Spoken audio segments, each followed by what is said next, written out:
तर राज्यात महायुतीला स्पष्ट बहुमत मिळणार असं राहुल नार्वेकरांनी म्हटलंय। महायुतीला 175 जागा मिळतील असा माझा अंदाज असल्याचा विश्वास नार्वेकरांनी व्यक्त केलाय।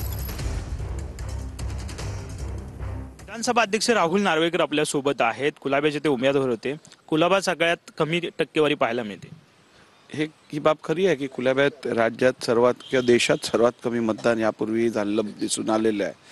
गेल्या वेळेला विधानसभा 2019 मध्ये कुलाब्यात मतदान जवळजवळ 38% झालं। लोकसभा 2024 मध्ये 43% झालं आणि आता विधानसभा 2024 मध्ये 44.49% झालंय। म्हणजे वाढलंय।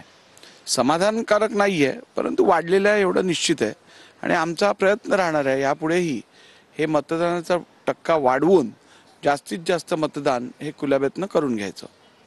दुसरा एक प्रश्न की जे एक्झिट पोल आलेले आहेत त्या एक्झिट पोलनुसार महायुती असेल किंवा महाविकास आघाडी असेल अगदी आकड्यांचे आकडे जर त्या दोघांचेही पाहिले तर जवळपास जवळजवळ असलेले पाहायला मिळतात। त्यामुळे काटेकी टक्कर सत्ता स्थापन राज्यात करण्यासाठी होऊ शकते। तुमचं काय मत आहे?